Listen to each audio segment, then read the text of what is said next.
ശ്രീ ഷാബു പ്രസാദ്, നമുക്ക് അറിയാം യുദ്ധം ഇപ്പോൾ തുടങ്ങിയിട്ട് ഇന്ന് 6 ദിവസമായി. ഇതിനു മുന്നേ ആണെങ്കിലും പലതരത്തിലുള്ള ഉപരോധങ്ങളും കാര്യങ്ങളും ഒക്കെ നിലനിന്നിരുന്നു. അപ്പോൾ യുദ്ധം ഇങ്ങനെ മുന്നോട്ട് പോവുകയാണെങ്കിൽ, ഇപ്പോൾ ട്രംപ് പറഞ്ഞതനുസരിച്ചാണെങ്കിൽ 5-6 ആഴ്ചകളിലേക്ക് നീളാനുള്ള ഒരു സാധ്യത പറയുന്നുണ്ട്. പക്ഷെ അങ്ങനെ യുദ്ധം മുന്നോട്ട് പോവുകയാണെങ്കിൽ ലോകക്രമത്തെ ഇത് എങ്ങനെയായിരിക്കാം ബാധിക്കാൻ പോകുന്നത്? എന്താണ് താങ്കളുടെ ഒരു അഭിപ്രായം? അല്ല, ഈ യുദ്ധം നടക്കുമ്പം അതിൻ്റെ അകത്ത് ലോകക്രമത്തിനെ വലിയ കാര്യമായിട്ട് ബാധിക്കുമെന്ന് തോന്നുന്നില്ല. പക്ഷേ ഈ യുദ്ധത്തിന്റെ അവസാനം ലോകക്രമത്തിൽ വലിയ മാറ്റങ്ങൾ ഉണ്ടാകാൻ സാധ്യതയുണ്ട്. പ്രത്യേകിച്ച് മിഡിൽ ഈസ്റ്റിൽ വലിയ മാറ്റങ്ങൾ ഉണ്ടാകാൻ സാധ്യതയുണ്ട് എന്ന് തന്നെയാണ് ഞാൻ കരുതുന്നത്. എന്താണെന്ന് വെച്ച് കഴിഞ്ഞാല് ഇപ്പം ഒന്ന് നോക്കൂ, ഈ ഇറാൻ ആക്രമിച്ചിരിക്കുന്നത്, ഈ റംസാൻ മാസത്തിൽ അവർ ആക്രമിച്ചിരിക്കുന്നത് മുഴുവൻ ഗൾഫ് രാജ്യങ്ങളെയാണ്, മിഡിൽ ഈസ്റ്റ് രാജ്യങ്ങളെയാണ്, മുസ്ലിം രാജ്യങ്ങളെയാണ്. അങ്ങനെ ആ ഒരു മിഡിൽ ഈസ്റ്റിലെ മുഴുവൻ രാജ്യങ്ങളും, ഇപ്പൊ ഏകദേശം ലോകം മുഴുവനുള്ള രാജ്യങ്ങളും ഇറാനെതിരായിരിക്കുകയാണ്. ഈ മിഡിൽ ഈസ്റ്റിലെ രാജ്യങ്ങൾക്ക്, ഇവിടെയുള്ള ഈ ഗൾഫ് രാജ്യങ്ങൾക്ക്, അവർക്ക് കുറെ കാലമായിട്ടുള്ള അവരുടെ ഏറ്റവും വലിയ അവരൊരു അതിനുള്ള ഒരു ദീർഘകാല പദ്ധതിയുമായിട്ടായിരുന്നു പൊയ്ക്കൊണ്ടിരുന്നത്. അതായത് ഇസ്രായേലുമായിട്ട് ഒരു നല്ല ബന്ധം ഉണ്ടാക്കുക. അബ്രഹാമിക് അക്കോർഡൊക്കെ നമുക്ക് അറിയാവുന്നതല്ലേ ഇത്.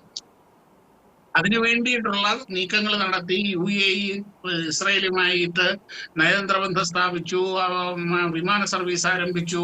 സൗദി അവർക്ക് ഇസ്രായേലിലേക്ക് പറക്കുന്ന വിമാനങ്ങൾക്ക് വ്യോമപാത തുറന്നു കൊടുത്തു. അങ്ങനെ ഒരു കാലത്ത് ശത്രുക്കളായിരുന്ന ഈജിപ്തും ജോർദാനും ഒക്കെ ഇസ്രായേലിന്റെ സൗഹൃദ രാജ്യങ്ങളായതുപോലെ ഈ ഗൾഫ് രാജ്യങ്ങളെല്ലാം ഇസ്രായേലുമായിട്ട് ഇങ്ങനെ അടുത്തുകൊണ്ടിരുന്ന സമയത്താണ് അന്ന് ഒക്ടോബർ 7 ഹമാസുമായിട്ടുള്ള പ്രശ്നമൊക്കെ വന്നതും എല്ലാം. അത് കഴിഞ്ഞു. ഇനിയും അങ്ങനെ ഒരു വലിയ സാധ്യത അവിടെ കിടക്കുന്നുണ്ട്. ഈ യുദ്ധത്തിന്റെ അതിലൊരു ഏറ്റവും വലിയൊരു തടസ്സമായിട്ട് പ്രധാനമായിട്ട് നിന്നിരുന്നത് ഈ ഇറാനായിരുന്നു.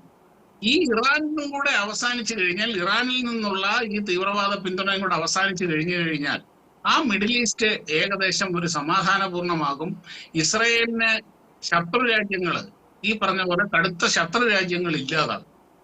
പിന്നെ ഇവിടെ വേറൊരു കാര്യമുണ്ട്. ഈ Iran, Dubai, middle east, Israel വഴി ഉള്ള പുതിയ ഒരു സമാന്തര പാത. ഇപ്പൊ നമുക്കറിയാം, ഇപ്പൊ 2 പ്രധാന നാവിക പാതകളുണ്ട്. ഒന്ന് ഈ പറഞ്ഞ പോലെ ഹോർമുസ്, മറ്റൊന്ന് സൂയസ് കനാല്. ഈ 2 എണ്ണത്തിന് എന്തെങ്കിലും സംഭവിച്ചാൽ ഇവിടെ ലോക വ്യാപാരം തന്നെ നിന്നു പോകുന്നൊരവസ്ഥയുണ്ട്. എന്നാൽ ഈ പുതിയൊരു എക്കണോമിക് കോറിഡോർ ഉണ്ടാകുമ്പോൾ ഈ 2 ഹോർമുസിനെയും സൂയസിനെയും ബൈപ്പാസ് ചെയ്യുന്ന 2 ഒരു കോറിഡോറാണ്. അത് സത്യത്തിലെ വ്യാപാരത്തിനെയും ലോകക്രമത്തെയൊക്കെ ഒരുപാട് മാറ്റിമറിക്കാൻ ശേഷിയുള്ള വലിയൊരു പദ്ധതിയാണ്.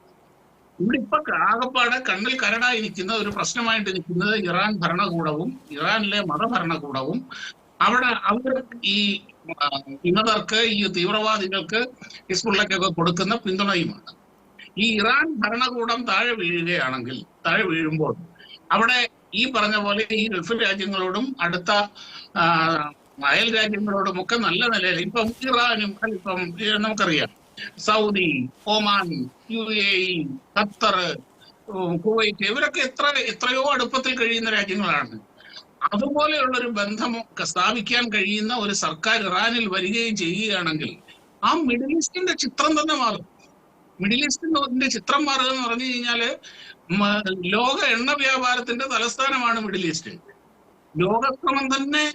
ലോകക്രമത്തെ തന്നെ ബാധിക്കുന്ന, സ്വാധീനിക്കാവുന്ന മാറ്റമായിരിക്കും അത്. ഞാൻ മുമ്പിൽ കാണുന്ന അതാണ്. ഇപ്പം യുദ്ധം എന്തായാലും പെട്ടെന്ന് തീരുമെന്ന് തോന്നുന്നില്ല. എന്തായാലും മിനിമം 1 മാസമെങ്കിലും നിൽക്കും.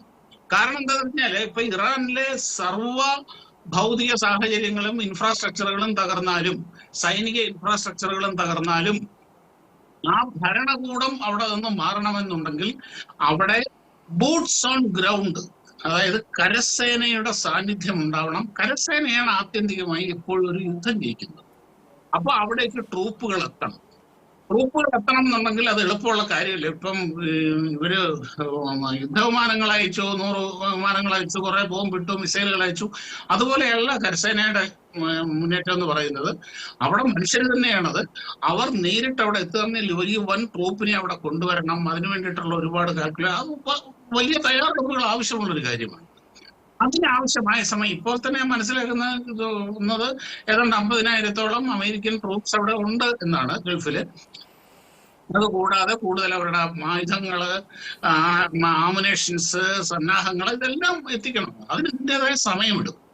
അത് യുദ്ധം ചിലപ്പം 6 ആഴ്ചയൊക്കെ നീണ്ടുപോയേക്കാം എന്ന് ട്രംപ് പറയുന്നതിന്റെ കാരണം ഈ തയ്യാറെടുപ്പിനുണ്ട്. അതൊരു ട്രൂപ്പ്, അത് ഇറാൻ എന്ന് പറയുന്നത് ചെറിയൊരു രാജ്യമല്ല, വലിയൊരു രാജ്യമാണ്, വളരെ വലിയ രാജ്യമാണ്. ആ രാജ്യത്തിലേക്ക് ഒരു ട്രൂപ്സ് കരസേന കയറുമ്പം അത് വളരെ വലിയ തയ്യാറെടുപ്പുകൾ അതിനാവശ്യമാണ്. അതുകൊണ്ടാവണം ഇത് ലേറ്റ് ആവും എന്ന് പറയുന്നതിന്റെ കാരണം.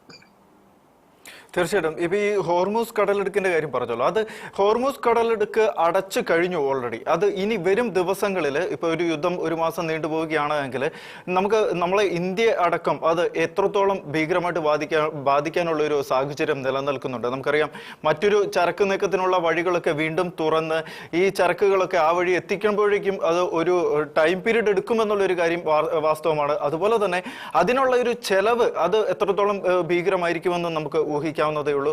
അതുപോലെ എണ്ണ വിതരണം അടക്കമുള്ള നമുക്ക് ഇപ്പോൾ റഷ്യയിൽ നിന്നും എണ്ണ ലഭ്യമാക്കാനുള്ള സംവിധാനങ്ങളൊക്കെ ഒരുക്കി തുടങ്ങുകയാണ് എന്നുള്ള വാർത്തകൾ വരുന്നുണ്ട്. അപ്പോൾ ഇത്തരം സംവിധാനങ്ങൾ അല്ലെങ്കിൽ ഇത്തരം പ്രശ്നങ്ങൾ ഈ നമ്മുടെ സ്വന്തം രാജ്യത്തെ ഇന്ത്യനെ എത്രത്തോളം ഗുരുതരമായിട്ട് ബാധിക്കാനുള്ള ഒരു സാധ്യതയുണ്ട് സർ? ഇല്ല, നമ്മളെ അത് കാര്യമായിട്ട് ബാധിക്കാൻ സാധ്യതയില്ല. എന്താ വെച്ച് കഴിഞ്ഞാൽ, ഒന്നാമത് ഒരു 3 മാസത്തേക്കുള്ള എണ്ണ നമുക്ക് സ്റ്റോക്ക് ഉണ്ട്. നമ്മളെപ്പോഴും അത് വളരെ കൃത്യമായിട്ട് സ്റ്റോക്ക് ചെയ്തിട്ടുണ്ടാവും.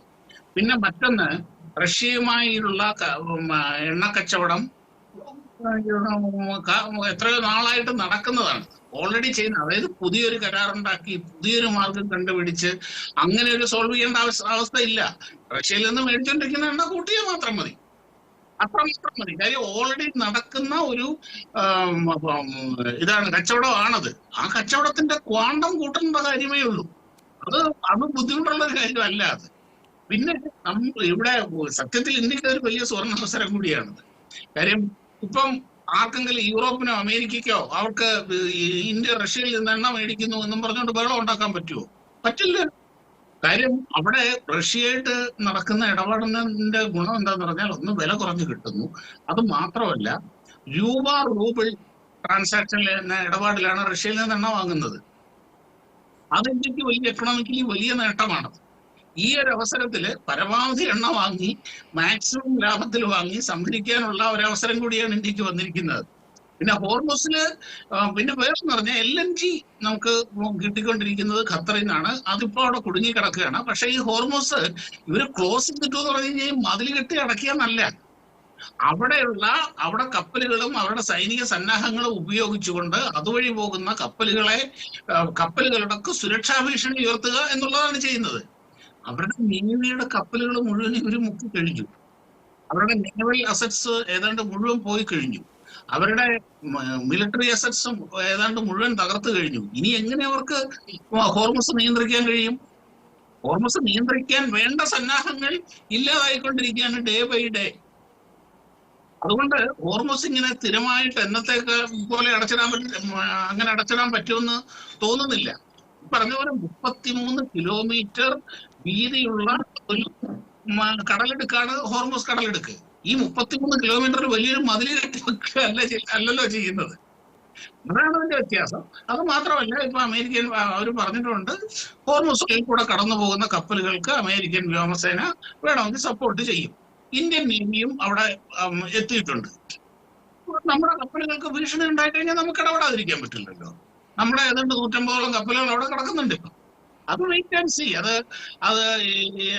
It will be only A matter of few days, maximum 10 days. അതിൻ്റെ അകത്ത് ഹോർമസ് പ്രതിസന്ധി തീരും എന്നാണ് എനിക്ക് തോന്നുന്നത്. തീർച്ചയായിട്ടും മറ്റൊരു പ്രധാനപ്പെട്ട കാര്യം ഇപ്പോൾ വന്ന വലിയൊരു അപ്ഡേഷനാണ്. അതായത് നമുക്കറിയാം ഈ ഇറാനുമായിട്ടും ഇന്ത്യ നല്ലൊരു സൗഹൃദ ബന്ധത്തിലായിരുന്നു, ഇസ്രായേലായിട്ടും അത് നല്ലൊരു സൗഹൃദ ബന്ധമാണ്, അറേബ്യൻ രാജ്യങ്ങളൊക്കെ ആയിട്ട്. നമ്മൾ ഇന്ത്യ എന്ന് പറയുമ്പോൾ നമുക്ക് ഏറ്റവും ആദ്യമേ മനസ്സിൽ വരുന്നത് യാതൊരു പ്രശ്നത്തിനും അങ്ങോട്ട് പോകാത്ത, എന്തെങ്കിലും പ്രശ്നമുണ്ടെങ്കിൽ തന്നെ ഒരു ന്യൂട്രൽ സമീപനം സ്വീകരിക്കുന്ന ഒരു രാജ്യം, അതാണ് നമ്മുടെ ഇന്ത്യ എന്ന് നമുക്ക് പറയാൻ സാധിക്കുന്നത്. എന്നാൽ ആയത്തുള്ള അലി ഖമേനി കൊല്ലപ്പെട്ടതിന് ശേഷം 6 ദിവസങ്ങൾക്ക് ശേഷം ഇപ്പോൾ ഒരു അനുശോചനം അറിയിച്ചുകൊണ്ട് ഇന്ത്യയുടെ ഭാഗത്തു നിന്നൊരു പ്രസ്താവന വരികയാണ്. എന്തുകൊണ്ടാകാം ഇത്രയും ദിവസം ഒരു ഡിലേ വരാനുണ്ടായ ഒരു കാരണം? ഇറാനുമായിട്ട് നമുക്ക് വേറെ പ്രശ്നങ്ങളൊന്നുമില്ല. ഇറാനിൽ നിന്നാണെങ്കിലും നമ്മൾ എണ്ണയും സംഭവങ്ങളൊക്കെ മേടിച്ചുകൊണ്ടിരുന്നതാണ്. നല്ല സുഹൃത്ത് ബന്ധത്തിൽ തന്നെയായിരുന്നു ഇറാനുമായിട്ട് നമുക്കുണ്ടായിരുന്നത്. നമ്മുടെ ചബഹാർ തുറമുഖം നമുക്കറിയാം. അപ്പോൾ എന്തുകൊണ്ടാകും ഇതുപോലെ ഒരു താമസം, ഒരു 6 ദിവസത്തിന്റെ ഒരു ഗ്യാപ്പ് വരാനുണ്ടായ ഒരു കാരണം? അത് അമേരിക്കയുടെ ഭാഗത്തു നിന്നോ അല്ലെങ്കിൽ ഇസ്രായേലിന്റെ ഭാഗത്തു നിന്നോ ഉണ്ടായിട്ടുള്ള ഒരു പ്രഷർ ഉണ്ടാകാൻ സാധ്യതയുണ്ടോ? നമുക്ക് ഒരു ഈ രാജ്യങ്ങൾ തമ്മിലുള്ള ഈ ഡിപ്ലോമാറ്റിക് ആയിട്ടുള്ള അല്ലെങ്കിൽ അങ്ങനെ എടുക്കുന്ന തീരുമാനങ്ങൾ ഒരിക്കലും ഒരു വൈകാരികമായ തീരുമാനങ്ങൾ എടുക്കാൻ പറ്റില്ല, വൈകാരികതയുടെ ബേസിൽ എടുക്കാൻ പറ്റില്ല. കാര്യം ഇന്ത്യ ഒരു നിലപാടെടുക്കുക എന്ന് പറഞ്ഞു കഴിഞ്ഞാൽ അതിന് അതിൻ്റെതായ ഫാർ റീച്ചിങ് ആയിട്ടുള്ള എല്ലാ കോൺസിക്വൻസസും കാര്യങ്ങളും നോക്കിക്കൊണ്ട് ഇന്ത്യക്ക് നിലപാടെടുക്കാൻ കഴിയുകയുള്ളൂ. ഇവിടെ ഇന്ത്യയുടെ പ്രയോറിറ്റി എന്താണ്? ഇപ്പൊ ഈ ഒരു യുദ്ധം വന്നു, ഇവിടെ ഇന്ത്യയുടെ പ്രയോറിറ്റി എപ്പോഴും ഇന്ത്യയുടെ താല്പര്യങ്ങളാണ്. അവിടെ വികാരവും സ്നേഹവും കാര്യങ്ങളും ഒന്നുമല്ല. ഇന്ത്യയുടെ താല്പര്യമാണ് ഫസ്റ്റ് പ്രയോറിറ്റി. ഇന്ത്യയുടെ താല്പര്യം ഇന്ത്യയുടെ പൗരന്മാർ, ഇന്ത്യയുടെ പൗരന്മാരുള്ളത് എവിടെയാണ് പ്രധാനമായിട്ടും? അത് ഈ പറഞ്ഞ പോലെ ഈ ഇറാൻ കൊണ്ട് ആക്രമിച്ച് ബോംബിട്ടുകൊണ്ടിരിക്കുന്ന സ്ഥലങ്ങളിലാണ് ലക്ഷക്കണക്കിന് 1 കോടിയുടെ അടുത്ത് ഇന്ത്യക്കാരുണ്ട്. ഇന്ത്യയുടെ പ്രയോറിറ്റി അതാണ്. അപ്പോൾ ഇന്ത്യ റെസ്പോണ്ട് ചെയ്യുന്ന ഓരോ വാക്കുകൾക്കകത്തും ഓരോ വാക്കും ഓരോ കുത്തും കോമയും പോലും തീരുമാനിക്കാൻ കഴിയുള്ളൂ. അല്ലാതെ ഇപ്പൊ പ്രതിപക്ഷത്തിനെ സംബന്ധിച്ചോളം അവർക്ക് എന്തും പറയാം. പക്ഷെ പ്രധാനമന്ത്രി പറയുന്നത്, സർക്കാർ പറയുന്നത് രാജ്യത്തിന്റെ നിലപാടാണ്, ലോകം കാണുന്നത് അതാണ്. അതുകൊണ്ട് ഈ പറഞ്ഞതുപോലെ ഖൊമേനി കൊല്ലപ്പെട്ടു, പിറ്റേ ദിവസം തന്നെ അനുശോചനം അറിയിക്കാമായിരുന്നില്ലേ, അല്ലെങ്കിൽ എതിർക്കാമായിരുന്നില്ലേ? അങ്ങനെയൊന്നും ഒരു രാജ്യത്തിന് ചെയ്യാൻ കഴിയില്ല. വളരെ ആലോചിച്ച് മാത്രമേ, പ്രത്യേകിച്ച് ഇറാനുമായിട്ടും നല്ല ബന്ധം സൂക്ഷിച്ചിരുന്ന ഒരു രാജ്യമാണ് നമ്മൾ. ഇറാനുമായിട്ടും ഇസ്രായേലുമായിട്ടും ഒരുപോലെ നല്ല ബന്ധം ഉണ്ടായിരിക്കെ 2 സൗഹൃദ രാജ്യങ്ങൾ തമ്മിലുള്ള ഒരു യുദ്ധത്തിൽ നമ്മൾ ഇടപെടുന്നതും അതിൻ്റെ അകത്ത് അഭിപ്രായം പറയുന്നതും അതിൻ്റെ അകത്ത് ഈ പറഞ്ഞ നിലപാടുകൾ എടുക്കുന്നതും 100 വട്ടം ആലോചിച്ച് മാത്രമേ ചെയ്യാൻ പാടുള്ളൂ. അതേ ഇന്ത്യ ചെയ്തിട്ടുള്ളൂ.